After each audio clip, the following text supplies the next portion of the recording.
नमस्कार दोस्तों। आज का दिन बिंदु है मौलिक अधिकार। भारतीय संविधान के भाग 3 में मौलिक अधिकारों का उल्लेख किया गया है। मौलिक अधिकार जो हैं वो भाग 3 में अनुच्छेद 12 से लेकर अनुच्छेद 35 तक में दिए गए हैं। और भारतीय संविधान का भाग 3 है वो भाग 3 मैग्ना कार्टा कहलाता है। जैसा कि अपने को ज्ञात है कि 1215 में इंग्लैंड के शासक ने वहां की जनता को एक अधिकार पत्र सौंपा था और उसी अधिकार पत्र का नाम मैग्ना कार्टा था। और उसी नाम के आधार पर भारतीय संविधान जो भाग 3 भारतीय लोगों को मौलिक अधिकार प्रदान करता है, इस कारण से इस भाग 3 को मैग्ना कार्टा कहा जाता है। भारतीय संविधान का भाग जो 3 है वो भाग 3 मौलिक अधिकारों के बारे में बताता है। और ये मौलिक अधिकार मूल रूप से अमेरिका से लिए गए हैं। अनुच्छेद 12 से लेकर अनुच्छेद 35 में प्रत्येक भारतीय नागरिकों को कौन कौन से मौलिक अधिकार प्रदान किए गए हैं उनके बारे में विस्तृत रूप से बताया गया है। सबसे पहले अपन देखते हैं कि अनुच्छेद 12 में क्या है। अनुच्छेद जो 12 है वो राज्य शब्द को परिभाषित करता है कि राज्य क्या है, राज्य में कौन कौन सी संस्थाएं शामिल होती हैं। जो भी संस्थाएं गवर्नमेंट से अनुदान प्राप्त करती हैं वो सब राज्य के अंतर्गत आती हैं। अनुच्छेद 13 विधि शब्द को परिभाषित करता है कि विधि क्या है। विधि जो शब्द है वो विधि शब्द अगर संसद कोई भी इस प्रकार की विधि बना देती है जो कि असंगत हो तो न्यायपालिका उसको असंवैधानिक घोषित कर देती है। ये भी अनुच्छेद 13 में दिया गया है।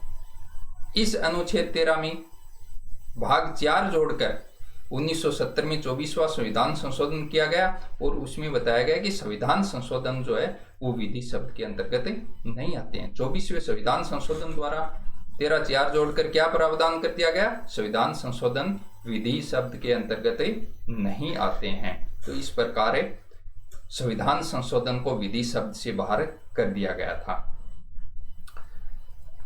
अब अपन देखते हैं कि भारतीय जो संविधान है भाग 3 है उसमें अनुच्छेद 12 से लेकर 35 तक 12 और 13 दो अनुच्छेदों में 12 में राज्य शब्द को परिभाषित किया गया और 13 में विधि शब्द को परिभाषित किया गया है। उसके बाद मूल अधिकारों के बारे में बताया गया। 14 से लेकर 35 के जो अनुच्छेद है उसमें मूल अधिकार, मूल जो संविधान था, मूल संविधान में 7 मूल अधिकार दिए गए थे।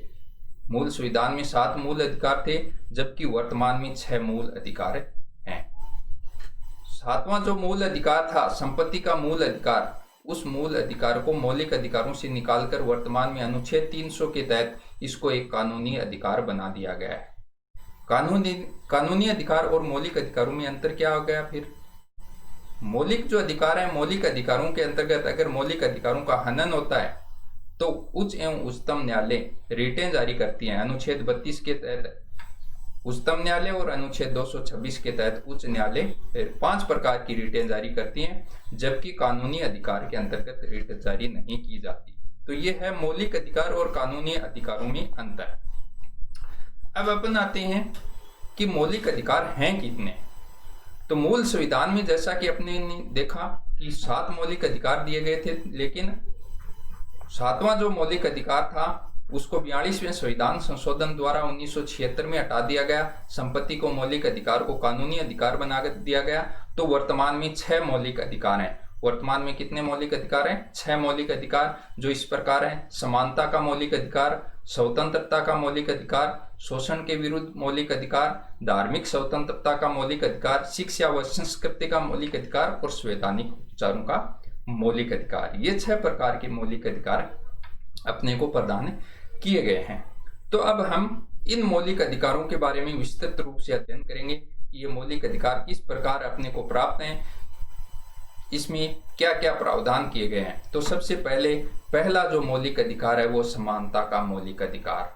समानता का जो मौलिक अधिकार है वो अनुच्छेद 14 से लेकर अनुच्छेद 18 तक में दिया गया है। अनुच्छेद 14 से लेकर अनुच्छेद 18 में कई बार प्रश्न पूछ लेता है कि समानता के मौलिक अधिकार में कितने अनुच्छेद हैं। तो 14 से लेकर 18 तक कुल 5 अनुच्छेद इसमें दिए गए हैं। सबसे पहला अनुच्छेद है अनुच्छेद 14। अनुच्छेद 14 जो है, अनुच्छेद 14 में 2 बातें दी गई हैं। पहली बात है विधि के समक्ष समानता और दूसरी बात है विधियों का समान संरक्षण। विधि के समक्ष समानता, सभी लोग, सभी भारतीय जो लोग हैं वो कानून के समक्ष समान हैं, और ये अवधारणा इंग्लैंड से ली गई है। दूसरी जो अवधारणा है विधियों का समान संरक्षण, ये अमेरिका से ली गई अवधारणा है, और इसमें कहा गया है कि अलग अलग वर्गों के लिए अलग अलग विधि बनाई जा सकती है। अलग अलग वर्ग जैसे एससी है, एसटी है, महिलाएं हैं, उनके लिए विशेष प्रावधान किए जा सकते हैं। तो अनुच्छेद 14 जो कि समानता का अधिकार प्रदान करता है, उसमें दो बातें बताई गई है, विधि के समक्ष समानता और दूसरी बात बताई गई है विधियों का समान संरक्षण। तो अपने को दोनों ध्यान रखनी है कि विधि के समक्ष समानता इंग्लैंड से ली गई अवधारणा है, और उसमें सभी भारतीय नागरिकों को कानून के समक्ष समान माना गया है। और दूसरी जो विधियों का समान संरक्षण है, ये अमेरिका से ली गई संकल्पना है, और इसमें ये कहा गया है कि अलग अलग वर्गों जैसे एससी है, एसटी है, महिलाओं के लिए सरकार चाहे तो अलग से प्रावधान कर सकती है, कोई विधि बना सकती है। ये था अनुच्छेद 14। अनुच्छेद 14 के उपरांत अनुच्छेद 15। अनुच्छेद 15 जो है वो अनुच्छेद 15 कई भागों में विभाजित है। अनुच्छेद 15 में 5 प्रावधान किए गए हैं। वर्तमान में छठा भी इसमें 103वें संविधान संशोधन द्वारा जोड़ा गया है। तो अनुच्छेद 15(1) में बताया गया है जाति, मूलवंश, धर्म, लिंग, जन्म स्थान आदि के आधार पर किसी भी व्यक्ति के साथ किसी भी प्रकार का भेदभाव नहीं किया जाएगा। कितने आधार बताए गए हैं? 5 आधार बताए गए हैं। जाति, मूलवंश, धर्म, लिंग, जन्म स्थान आदि के आधार पर किसी भी व्यक्ति के साथ किसी भी प्रकार का कोई भेदभाव नहीं किया जाएगा। 5 आधार अपने को ध्यान होना चाहिए कि 15(1) में जाति, मूलवंश, धर्म, लिंग और जन्म स्थान के आधार पर भेदभाव निषेध किया गया है। 15(2) में कहा गया है कि सार्वजनिक स्थान सभी वर्गों के लिए खुले रहेंगे और किसी भी वर्ग के साथ कोई भेदभाव नहीं किया जाएगा। जो भी सार्वजनिक स्थान है उन सभी वर्गों के लिए, जो भी भारतीय वर्ग हैं, भारतीय जनता में अलग अलग वर्ग बने हुए हैं, उन सब वर्गों के लिए खुले रहेंगे। 15(3) में दिया गया है कि अगर राज्य चाहे तो महिलाओं एवं बच्चों के लिए विशेष प्रावधान कर सकता है। अपने को विशेष तौर से ध्यान रखना है कि राज्य किसके लिए विशेष प्रावधान कर सकता है? महिलाओं एवं बच्चों के लिए विशेष प्रावधान कर सकता है।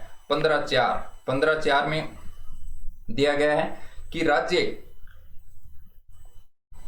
एससी, एसटी एवं सामाजिक व शैक्षणिक रूप से पिछड़े वर्गों के लिए आरक्षण की व्यवस्था कर सकता है। राज्य किस किस के लिए? एससी, एसटी और शैक्षणिक रूप से पिछड़े हुए वर्गों के लिए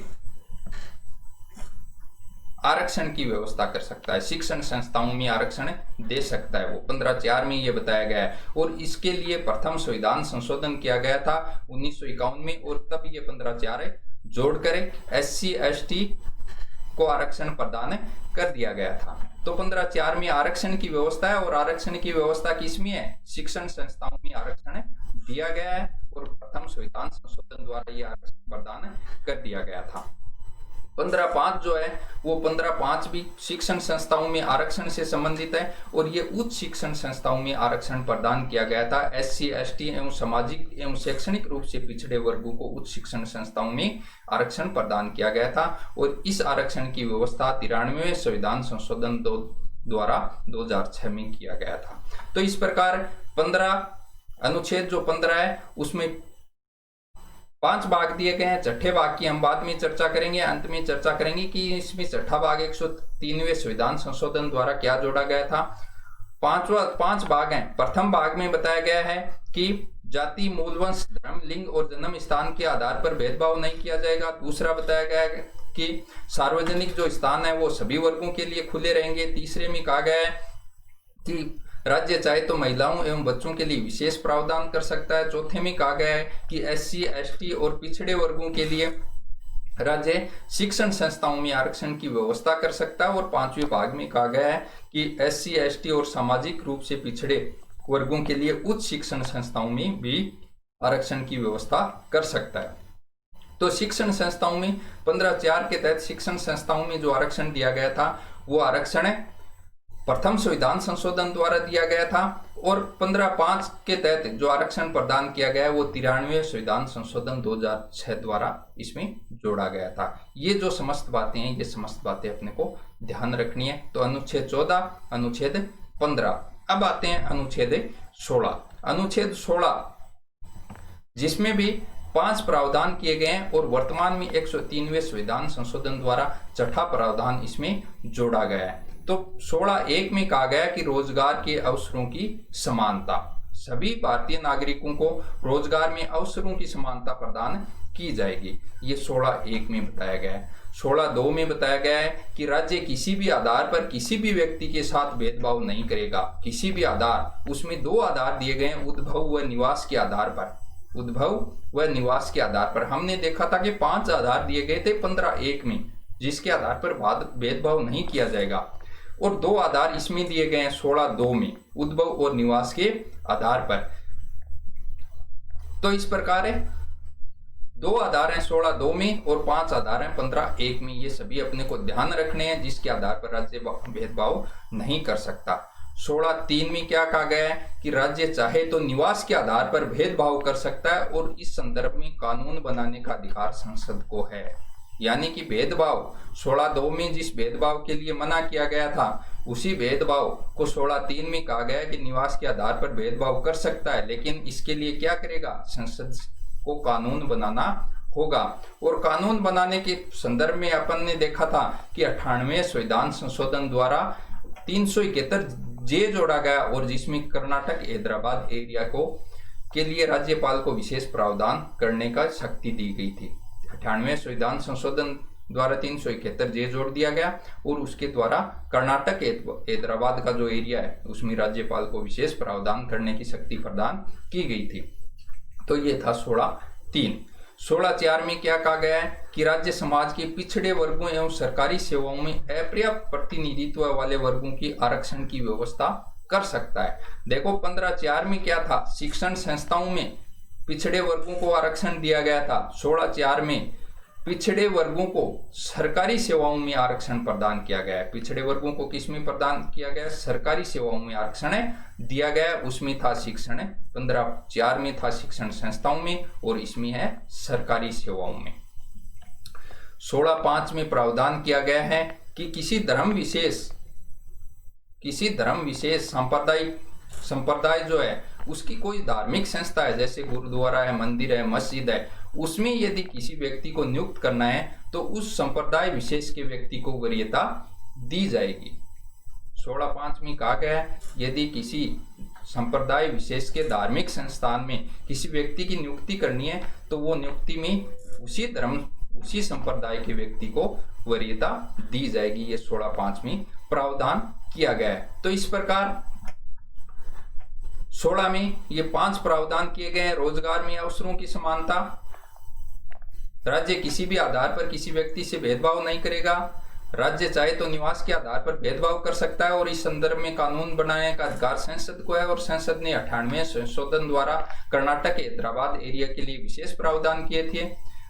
16(4) में कहा गया कि राज्य पिछड़े वर्गों के लिए सरकारी सेवाओं में आरक्षण की व्यवस्था कर सकता है, और 16(5) में यदि धर्म विशेष का कोई धार्मिक संस्थान है तो उस धर्म विशेष के व्यक्ति को उसमें वरीयता दी जाएगी। ये थे 16 में प्रावधान किए गए थे अनुच्छेद 16 के तहत। अब आता है अनुच्छेद 17। अनुच्छेद जो 17 है वो अनुच्छेद 17 अस्पृश्यता का अंत। गांधी जी की अवधारणा स्पष्ट होती है इसमें, ध्यान रखना है अपने को ये बात भी कि गांधी जी की अवधारणा कहाँ स्पष्ट होती है, अनुच्छेद 17 में, जिसमें अस्पृश्यता का अंत किया गया है। अस्पृश्यता का अंत यानी छुआछूत का अंत, ऊंच नीच के भेदभाव को समाप्त किया गया है, और इसमें अलग अलग प्रकार के अधिनियम बनाए गए। 1955 का नागरिक अधिकार संरक्षण अधिनियम, SC/ST अत्याचार निवारण अधिनियम 1989 इसके लिए बनाया गया है। ये 2 अधिनियम बनाए गए। अक्सर परीक्षाओं में ये प्रश्न पूछा जाता है कि अस्पृश्यता का अंत किस अनुच्छेद में किया गया है। अनुच्छेद 17 में इसका अंत किया गया है। अनुच्छेद 18, अनुच्छेद 18 है वो उपाधियों का अंत करता है। उपाधियां किस प्रकार की उपाधियां, अंग्रेजों के समय में विभिन्न प्रकार की भारतीयों को उपाधियां दी जाती थी, राय बहादुर वगैरह की उपाधि भारतीयों को प्रदान की जाती थी। अनुच्छेद 18 उन्हीं उपाधियों का अंत करता है। इसमें यह स्पष्ट कहा गया है कि सेना और शिक्षा संबंधी उपाधियों को छोड़कर सभी प्रकार की उपाधियों का अंत किया जाता है। वर्तमान में कुछ बातें अपने सामने आती हैं कि वर्तमान में भी इस प्रकार के पद्मश्री है, पद्म भूषण है, इस प्रकार की जो पुरस्कार हैं वो प्रदान किए गए हैं, लेकिन ये उपाधियों के अंतर्गत नहीं आते हैं, इनको पुरस्कार माना गया है। उपाधियों के अंत में दूसरी बात ये कह गई है कि यदि भारत देश का नागरिक कोई अन्य देश से उपाधि धारण करता है तो उसे राष्ट्रपति की पूर्व अनुमति आवश्यक है, पूर्व अनुमति लेनी आवश्यक है यदि अन्य देश से कोई भी उपाधि धारण करता है। तो इस प्रकार अनुच्छेद 18 में उपाधियों का अंत किया गया है, जो कि 2 प्रकार की उपाधियां छोड़ी गई हैं। सेना संबंधी उपाधि, जैसे सेना में मेडल दिए जाते हैं विभिन्न प्रकार के, और शिक्षा संबंधी उपाधि जैसे शिक्षा में PhD वगैरह की जाती है, उनको छोड़कर अन्य सभी उपाधियों का अंत कर दिया गया है। इस प्रकार अपना जो पहला मौलिक अधिकार है, समानता का मौलिक अधिकार, उसमें अनुच्छेद 14 से लेकर अनुच्छेद 18 तक विभिन्न प्रावधान किए गए हैं। अनुच्छेद 14 में 2 प्रकार के प्रावधान थे, विधि के समक्ष समानता, विधियों का समान संरक्षण। अनुच्छेद 15 में विशेष बात ध्यान रखने वाली है कि 5 आधार दिए गए हैं जिनके आधार पर भेदभाव निषेध किया गया है। जाति, मूल, धर्म, लिंग और जन्म स्थान के आधार पर भेदभाव निषेध किया गया है। अनुच्छेद 16 जो है, अनुच्छेद 16(4) में सरकारी सेवाओं में आरक्षण की व्यवस्था की गई है। महत्वपूर्ण बिंदु है ये। 16(4) में आरक्षण की सरकारी सेवाओं में आरक्षण की व्यवस्था की गई है। 15(4) में शिक्षण संस्थाओं में आरक्षण की व्यवस्था की गई है। अनुच्छेद 17 में अस्पृश्यता का अंत किया गया है और इसके लिए विभिन्न प्रकार के अधिनियम बनाए गए हैं। अनुच्छेद 18 में उपाधियों का अंत किया गया है। शिक्षा और सेना की उपाधि को छोड़कर सभी उपाधियों का अंत किया गया है। अब अगला जो अधिकार है वो है स्वतंत्रता का अधिकार। स्वतंत्रता का जो अधिकार है वो अनुच्छेद 19 से लेकर 22 तक में दिए गए हैं। वही बात है जो पहले अधिकार में हमने देखी थी, समानता के अधिकार में कुल कितने अनुच्छेद हैं, इसमें 19 से लेकर 22 तक कुल अनुच्छेदों की संख्या अपने को ध्यान रखनी है और इसी प्रकार के प्रश्न परीक्षाओं में पूछे जाते हैं। तो इसमें 4 अनुच्छेद दिए गए हैं, 19, 20, 21 और 22। अपने को ये ध्यान रखना है, कई बार इसमें गलतियां हो जाती हैं। तो स्वतंत्रता का जो अधिकार है, स्वतंत्रता का अधिकार में सबसे पहले अपन देखते हैं अनुच्छेद 19। अनुच्छेद 19 में भी 6 प्रकार की स्वतंत्रताएं दी गई है। 19(1) में 6 प्रकार की स्वतंत्रताएं हैं। 6 प्रकार की जो स्वतंत्रताएं हैं उसमें पहली है भाषण व अभिव्यक्ति की स्वतंत्रता। दूसरी, बिना हथियारों के शांतिपूर्वक बैठक करने की स्वतंत्रता। तीसरी है संघ बनाने की स्वतंत्रता। चौथी है भारत में कहीं भी घूमने फिरने की स्वतंत्रता। 5वीं है भारत में कहीं भी निवास करने की स्वतंत्रता। और 6ठी है व्यापार व वाणिज्य से संबंधित स्वतंत्रता। तो 19(1) में 6 प्रकार की स्वतंत्रताएं हैं। भाषण व अभिव्यक्ति की स्वतंत्रता, बिना हथियारों के शांतिपूर्वक बैठक की स्वतंत्रता, संघ बनाने की, भारत में कहीं भी घूमने फिरने की, भारत में कहीं भी निवास करने की, व्यापार व वाणिज्य की स्वतंत्रता। ये थी 19(1) में 6 प्रकार की स्वतंत्रता। अब देखो 19(2) से लेकर और 19(6) तक में ये जो स्वतंत्रताएं दी गई हैं 6 प्रकार की, इन स्वतंत्रताओं पर रोक लगाई गई है। 19(2) से लेकर 19(6) तक में 19(1) की स्वतंत्रताओं पर रोक लगाई गई है। अब रोक में देखो किस प्रकार कौन कौन से प्रावधान किए गए हैं कि इन पर रोक लगाई गई है। 19(2) में कहा गया है कि देश की एकता एवं अखंडता पर खतरा हो तो 19(1) की स्वतंत्रता पर रोक लगाई जा सकती है, देश की एकता और अखंडता के खतरे से संबंधित। 19(3) में कहा गया है कि अन्य देशों के साथ यदि अपने संबंध खराब हो रहे हैं, संबंधों को नुकसान हो रहा है तो 19(1) की स्वतंत्रताओं पर रोक लगाई जा सकती है। 19(4) में कहा गया है यदि अपराधों को बढ़ावा मिल रहा है तो 19(1) की स्वतंत्रता रोकी जा सकती है। 19(5) में कहा गया है कि लोक व्यवस्थाओं को यदि नुकसान हो रहा है तो लोक व्यवस्थाओं के नुकसान को रोकने के लिए 19(1) की स्वतंत्रता को प्रतिबंधित किया जा सकता है। और 19(6) में कहा गया है कि यदि न्यायपालिका की अवमानना हो रही है तो 19(1) की स्वतंत्रता रोकी जा सकती है। तो इस प्रकार 19(1) की स्वतंत्रताओं पर रोक लगाई गई है। देश की एकता में अखंडता को खतरा होने पर, देश का अन्य देशों के साथ संबंध खराब होने पर, अपराधों को बढ़ावा मिलने पर, लोक व्यवस्थाओं को नुकसान होने पर और न्यायपालिका की अवमानना होने पर इसमें 19(1) की स्वतंत्रताओं पर रोक लगाई जा सकती है। 19(1) की जो स्वतंत्रताएं हैं, 6 प्रकार की जो स्वतंत्रता, उसमें 7वीं स्वतंत्रता थी संपत्ति की स्वतंत्रता, लेकिन 44वें संविधान संशोधन द्वारा ये स्वतंत्रता हटा दी गई है। इस स्वतंत्रता को हटा दिया गया है। 19(1) की जो स्वतंत्रताएं हैं, उन स्वतंत्रताओं में सूचना का अधिकार और ध्वज लहराना, ये दोनों स्वतंत्रताएं भी समाहित की गई हैं। सूचना का अधिकार यानी अभिव्यक्ति की स्वतंत्रता के अंतर्गत माना। एसपी गुप्ता बनाम भारत संघ मामले में इसको अभिव्यक्ति की स्वतंत्रता के अंतर्गत ही माना गया था, सूचना के अधिकार की स्वतंत्रता को। और इसी प्रकार नवीन जिंदल बनाम भारत संघ मामला आया था, जिसमें ध्वज लहराना को भी अभिव्यक्ति की स्वतंत्रता माना गया था। तो अपने को ये दोनों बातें ध्यान होनी चाहिए कि सूचना का अधिकार और ध्वज लहराना दोनों को अभिव्यक्ति की स्वतंत्रता माना गया था। ये था अनुच्छेद 19, जिसमें 6 प्रकार की स्वतंत्रताएं दी गई है और उन स्वतंत्रताओं को युक्ति युक्त प्रतिबंध भी लगाए गए हैं। अब आता है अनुच्छेद 20। अनुच्छेद 20 जो है, अनुच्छेद 20 में 3 प्रावधान किए गए हैं। अनुच्छेद 20(1) में कहा गया है कि किसी व्यक्ति द्वारा किए गए अपराध के समय लागू कानून द्वारा ही उसको सजा दी जाएगी। यदि किसी व्यक्ति ने जिस समय अपराध किया है उस पर उसी विधि के अनुसार सजा का प्रावधान है। यानी आज अगर किसी व्यक्ति ने अपराध किया है तो उसको कल नए कानून बनने वाले कानून के आधार पर सजा न देकर आज के कानून के आधार पर ही सजा का प्रावधान किया गया है कि जिस समय व्यक्ति द्वारा कानून किया गया था, जिस समय व्यक्ति द्वारा अपराध किया गया था, उसी समय का कानून उस पर लागू होगा। पहला प्रावधान तो ये किया गया है। दूसरा प्रावधान इसमें किया गया है कि एक अपराध के लिए एक ही बार सजा दी जाएगी। दोहरी सजा को प्रतिषेध किया गया है। 20(2) में कहा गया है कि एक अपराध के लिए केवल एक बार ही सजा दी जाएगी।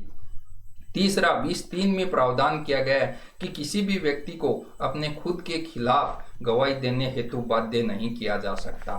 किसी भी व्यक्ति को अपने खिलाफ गवाही देने के लिए बाध्य नहीं किया जा सकता। और सेल्वी बनाम कर्नाटक मामले में नार्को टेस्ट पर रोक लगा दी थी, जिसमें व्यक्ति पर टेस्ट किया जाता था और व्यक्ति को अपने खुद के खिलाफ गवाही देने के लिए बाध्य किया जाता था। तो ये 20(3) के तहत इस पर प्रतिबंध लगा दिया गया था। तो अपने को ध्यान होना चाहिए, सेल्वी बनाम कर्नाटक मामले में इस प्रकार पर रोक लगाई गई थी। तो अनुच्छेद 20 में कई बार क्वेश्चन आता है कि दोहरी सजा किसमें प्रतिषेध की गई है। तो अनुच्छेद 20 के अंतर्गत दोहरी सजा को प्रतिषेध किया गया है। 20(2) में यह स्पष्ट कहा गया है कि एक अपराध के लिए एक ही सजा दी जाएगी। तो इस प्रकार अनुच्छेद 20 में सजा संबंधी प्रावधान किए गए। अनुच्छेद 21 जो कि महत्वपूर्ण भाग है, अनुच्छेद 21 में दैहिक स्वतंत्रता, अनुच्छेद 21 में दैहिक स्वतंत्रता के बारे में बताया गया है। दैहिक स्वतंत्रता में बहुत सारे मामले आए और ये अनुच्छेद सबसे महत्वपूर्ण अनुच्छेदों में आ गया। पहला मामला आया था 1978 में, मेनका गांधी बनाम भारत संघ के नाम से। मेनका गांधी को विदेश जाने के लिए पासपोर्ट से संबंधित मामला था और उसमें दैहिक स्वतंत्रता सुप्रीम कोर्ट है, उसने कहा गया कि विदेश जाना भी दैहिक स्वतंत्रता के अंतर्गत आता है। इसी प्रकार आधार कार्ड संबंधी मामला हुआ था 2017 में, जिसको पूटा स्वामी बनाम भारत संघ कहा जाता है। पूटा स्वामी बनाम भारत संघ जो मामला आया था, उस मामला में आधार कार्ड को निजता का अधिकार माना था। आधार कार्ड में निजता का अधिकार माना था और ये निजता का अधिकार दैहिक स्वतंत्रता के अंतर्गत माना था। MC मेहता बनाम भारत संघ मामले में शुद्ध पर्यावरण को भी दैहिक स्वतंत्रता माना। इसी प्रकार अरुणा शानबाग मामला आया था 2011 में, जिसमें जीने का अधिकार कहा गया कि प्रत्येक भारतीय को जीने का अधिकार देता है। अनुच्छेद किसका अधिकार देता है? केवल जीने का अधिकार देता है, मरने का अधिकार नहीं देता। सुप्रीम कोर्ट ने ये स्पष्ट कहा कि अनुच्छेद 21 के तहत जीने का अधिकार है, मरने का अधिकार नहीं है। और ये फैसला दिया था अरुणा शानबाग बनाम भारत संघ मामले में। निंद्रा का अधिकार चर्चित हुआ था बाबा रामदेव मामले में, जिसमें रात को सोते हुए बाबा रामदेव की गिरफ्तारी से संबंधित बातें आई थी, उसमें निंद्रा के अधिकार को भी दैहिक स्वतंत्रता का भाग माना गया था। तो इस प्रकार दैहिक स्वतंत्रता के अंतर्गत विदेश जाने का अधिकार, निजता का अधिकार, शुद्ध पर्यावरण का अधिकार, जीने का अधिकार, जिसमें मरने का अधिकार शामिल नहीं है, निंद्रा का अधिकार, और ये सब मामले मेनका गांधी का विदेश जाने संबंधी था। पुट्टास्वामी जो मामला अभी 2017 में हुआ, आधार कार्ड संबंधी निजता का अधिकार। MC मेहता जो मामला था वो शुद्ध पर्यावरण से संबंधित था। अरुणा शानबाग मामला जो है वो जीने का अधिकार, मरने का अधिकार नहीं है, ये स्पष्ट किया गया था दैहिक स्वतंत्रता के अधीन, और निंद्रा का अधिकार स्पष्ट किया गया था। अनुच्छेद 21 के तहत 21A जोड़ा गया था। 21A 86वें संविधान संशोधन द्वारा 2002 में जोड़ा गया था। 2002 में ये प्रावधान किया गया था 86वें संविधान संशोधन द्वारा कि 6 से 14 साल के प्रत्येक बच्चे को निःशुल्क व अनिवार्य शिक्षा प्रदान की जाएगी। निःशुल्क और अनिवार्य शिक्षा संबंधी प्रावधान 21A के अंतर्गत किया गया था, और वो था 86वें संविधान संशोधन 2002 द्वारा। तो ये था अनुच्छेद 21 जिसमें दैहिक स्वतंत्रता दी गई है। 21A जो कि 2002 में जोड़ा गया 86वें संविधान संशोधन, जिसमें 6 से 14 साल तक के बच्चों को अनिवार्य व निःशुल्क शिक्षा का प्रावधान किया गया।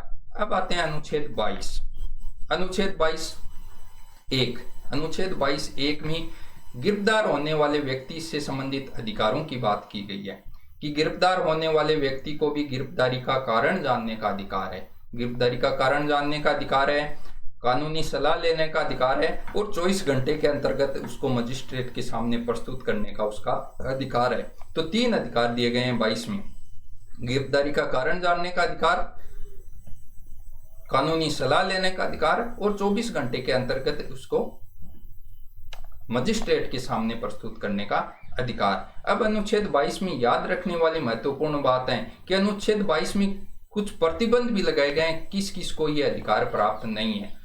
तो 2 प्रकार के व्यक्ति जो होते हैं उनको अनुच्छेद 22 के अंतर्गत अधिकार प्राप्त नहीं है। एक है दुश्मन देश के नागरिकों को अनुच्छेद 22 के अंतर्गत जो अधिकार दिए गए हैं, गिरफ्तारी का कारण जानने का, कानूनी सलाह लेने का, 24 घंटे के अंतर्गत मजिस्ट्रेट के सामने प्रस्तुत करने का, ये अधिकार दुश्मन देश के नागरिकों को प्राप्त नहीं है। दूसरा, इसमें निरोधक कानून, पोटा है, टाटा है, जो कि निरोधक कानून भारतीय कानून में बनाए गए थे। उन निरोधक कानूनों के तहत यदि कोई व्यक्ति को गिरफ्तार किया गया तो उसको अनुच्छेद 22 के तहत अधिकार नहीं है।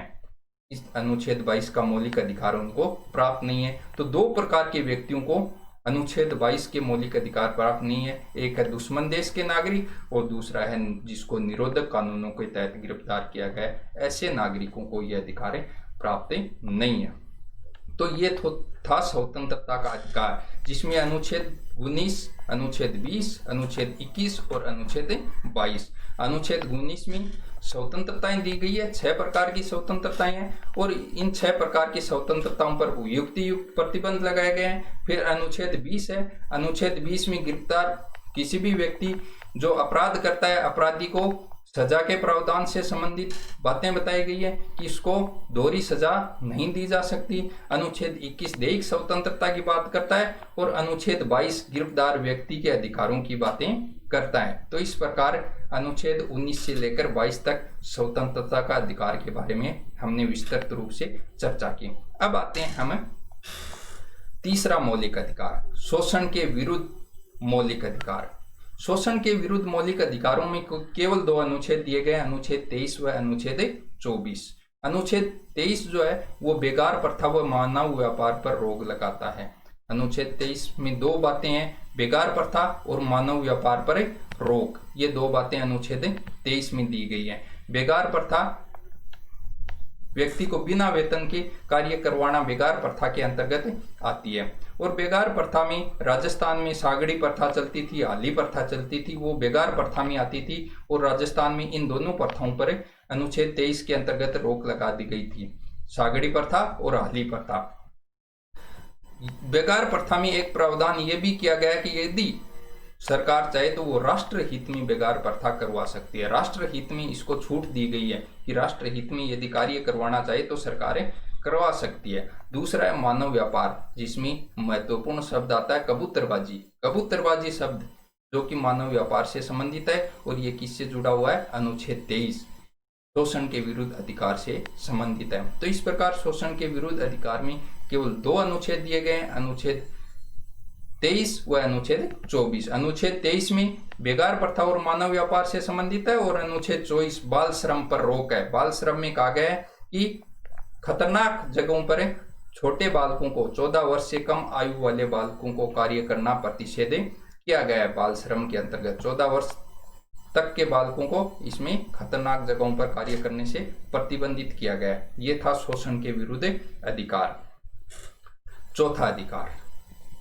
चौथा अपना जो अधिकार है वो है धार्मिक स्वतंत्रता का अधिकार।